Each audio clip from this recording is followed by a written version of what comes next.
আসানসোলে কুলটি থেকে বিজেপির পরিবর্তন যাত্রা শুরু। যাত্রার সূচনা করেছেন প্রাক্তন বিজেপি সাংসদ সুভাষ সরকার। আসানসোলের পরিবর্তন যাত্রায় থাকবেন ঝাড়খণ্ডের প্রাক্তন মুখ্যমন্ত্রী অর্জুন মুন্ডা। পরিবর্তন যাত্রায় আজই রাজ্যে বিজেপির একাধিক কেন্দ্রীয় নেতা। কোচবিহারে পরিবর্তন যাত্রায় আসছেন কেন্দ্রীয় মন্ত্রী জিতেন প্রসাদ। রায়গঞ্জে পরিবর্তন যাত্রায় আসছেন মধ্যপ্রদেশের মন্ত্রী সাবিত্রী ঠাকুর।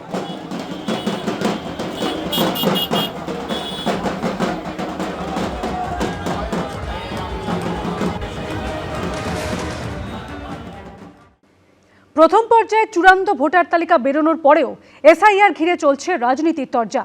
একদিকে বিজেপি ও নির্বাচন কমিশনকে এক বন্ধনীতে ফেলে আক্রমণ শানাচ্ছে তৃণমূল কংগ্রেস, অন্যদিকে রাজ্যের এসআইআর অশান্তির ছবিকে হাতিয়ার করে শাসক দলকে বিঁধেছে বিজেপি। আর এরই মধ্যে আবার শুক্রবার থেকে ধর্মতলায় ধর্নায় বসছেন মুখ্যমন্ত্রী, জানিয়ে কটাক্ষ করেছে প্রধান বিরোধী দল।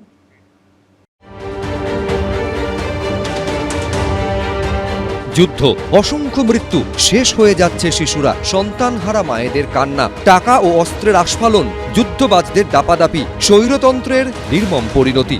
মধ্যপ্রাচ্যে যখন এই ছবি, তখন এই রাজ্যে এসআইআর যুদ্ধ চলছে। এসআইআর কেন্দ্রিক যে আশঙ্কার মেঘ, যেভাবে এত মানুষকে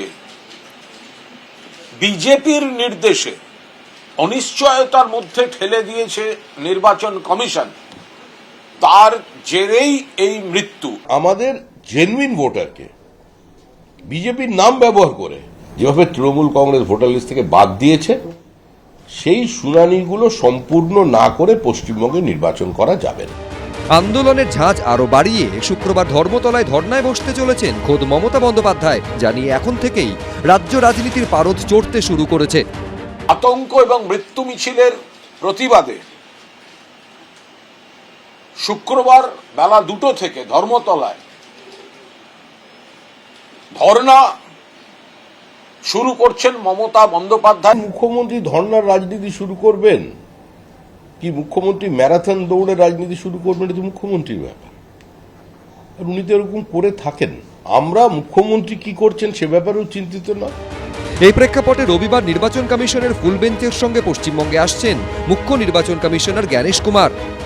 আমি তো প্রথম দিন থেকে বলে এসেছি, জ্ঞানেশ কুমারকে দিল্লিতে থাকলে হবে না, কারণ 12 রাজ্যে এসআইআর চলছে, তার মধ্যে ব্যতিক্রম পশ্চিমবঙ্গে। এত হল্লা কোথাও নেই, এত মৃত্যু কোথাও নেই। যেহেতু এটা ব্যতিক্রমী রাজ্য, এগিয়ে বাংলা, সেজন্য জ্ঞানেশ কুমারকে এখানে আসতে হবে। তিনি আসছেন, আমি জেনে খুশি। তিনি দেখবেন। উনি বুঝিয়ে দিলেন যে উনি মালিক এবং জ্ঞানেশ কুমার ওনার প্রভুভক্ত ভৃত্য। অমিতবাবু কি দেখাবেন উদাহরণ দিয়ে যে আর কোথায় আন্ডার অ্যাডজুডিকেশনের নামক অসভ্যতা করা হয়েছে নির্বাচন কমিশনকে? আর নির্যাতন কমিশন বলছি না, এখন কৃতদাস কমিশনে পরিণত।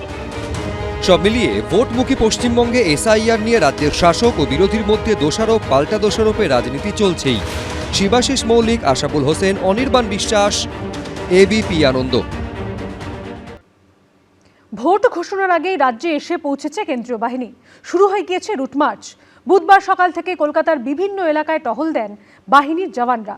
আর অন্যদিকে এসআইআর ইস্যুতে সিইও অফিসের বাইরে রাতভর অবস্থান বিক্ষোভ শুরু করল বামফ্রন্ট, চলবে আজ দুপুর পর্যন্ত। একদিকে মধ্যপ্রাচ্যে যুদ্ধের দামামা, আর এদিকে ভোটযুদ্ধের জোরদার প্রস্তুতি। নির্বাচন কমিশনের কড়া বার্তার পরই কলকাতা স্পর্শকাতর বুথ এলাকায় টহলদারি শুরু করল কেন্দ্রীয় বাহিনী। নজিরবিহীনভাবে এবার ভোট ঘোষণার আগেই রাজ্যে এসে পৌঁছেছে কেন্দ্রীয় বাহিনী। প্রথম দফায় 240 কোম্পানি বাহিনী এসেছে পশ্চিমবঙ্গে, যার মধ্যে 66 কোম্পানি মোতায়েন থাকছে উত্তরবঙ্গে, আর বাকি 174 কোম্পানি বাহিনী দক্ষিণবঙ্গে। শুরু হয়ে গেছে রুট মার্চ। সকালে চারুচন্দ্র কলেজ থেকে বেরিয়ে কেন্দ্রীয় বাহিনীর জওয়ানরা রাসবিহারী অ্যাভিনিউ থেকে লেক রোড সহ একাধিক রাস্তায় রুট মার্চ করে। আমরা এই মুহূর্তে রয়েছি রাসবিহারী এভিনিউতে, যেখানে সেন্ট্রাল ফোর্সের যারা আধিকারিকরা রয়েছেন তারা এই মুহূর্তে এরিয়া ডমিনেশনে কাজ করছেন। মূলত 240 কোম্পানি রাজ্যের বিভিন্ন জায়গাতে ইতিমধ্যে নির্বাচন কমিশনের আদেশে সেই সমস্ত ফোর্স এসে উপস্থিত হয়েছে। শহর কলকাতার বিভিন্ন থানাতেও তারা কিন্তু এসে গিয়েছেন। চারুচন্দ্র কলেজ থেকে এই টিম কিছুক্ষণ আগে বেরোয় এবং বিভিন্ন অলিগলি লেক এলাকার ঘোরার পরে তারা মেন রাস্তাতে আসে। টালিগঞ্জ থানা এলাকাতেও এদিন এরিয়া ডমিনেশন করে কেন্দ্রীয় বাহিনী। অন্যদিকে তালতলা থানা এলাকায় রুট মার্চ করে বুথে বুথে পৌঁছে যান কেন্দ্রীয় বাহিনীর জওয়ানরা। বিগত নির্বাচনে কলকাতা যেসব বুথ স্পর্শকাতর হিসেবে চিহ্নিত হয়েছিল তারই একটি হলো তালতলা রানী রাসমণি হাই স্কুল। সেই কথা মাথায় রেখে এদিন পুলিশের সঙ্গে রানী রাসমণি স্কুলে পৌঁছে যায় কেন্দ্রীয় বাহিনী।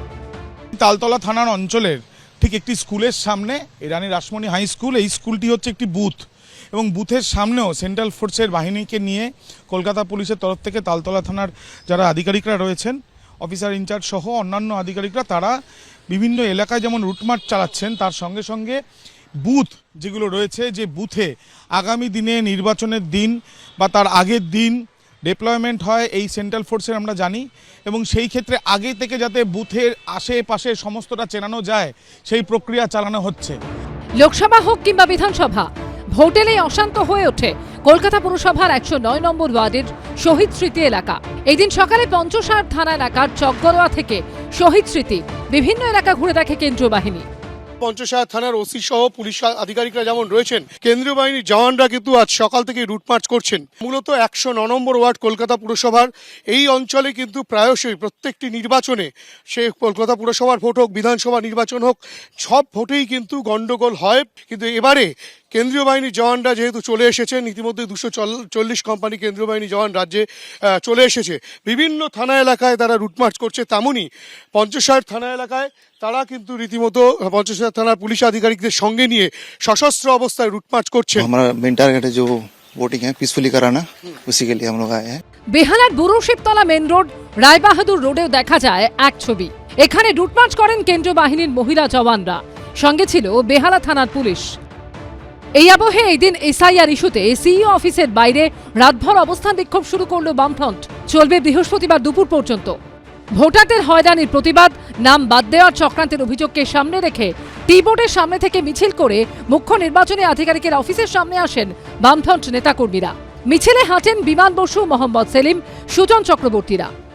এই যে লাখ লাখ ভোটার লিস্টের একেবারে রিলিজিয়ান এবং রিজিয়ন স্পেসিফিক, তার সঙ্গে মতুয়া, উদ্বাস্তু, আদিবাসী, মহিলা, অনগ্রসর শ্রেণী, তাদেরকে বেছে বেছে সংকটে ফেলা হয়েছে। যারা দুয়ে দুয়ে ম্যাপিং পার হয়েছে তাদের সবার নাম থাকবে, আর তারপরে নির্বাচন কমিশন বলুক যে ম্যাপিংয়ে যারা বাদ হলো কেন বাদ হলো, আর এখন বলুক অ্যাডজুডিকেশন মানে যে কোন তথ্যের জন্য কেন তাদেরকে এই অ্যাডজুডিকেশনে পাঠানো হলো। নির্বাচন কমিশনের পক্ষ থেকে জানানো হয়েছে সিইও এই দিন অফিসে আসেননি। সন্ধ্যায় বাম নেতাদের কাছে অবস্থান বিক্ষোভ তুলে নেওয়ার অনুরোধ করা হয় পুলিশের পক্ষ থেকে, কিন্তু আন্দোলনে অনড় বামেরা। এবিপি আনন্দ, কলকাতা। এবিপি আনন্দ, এগিয়ে থাকে, এগিয়ে রাখে।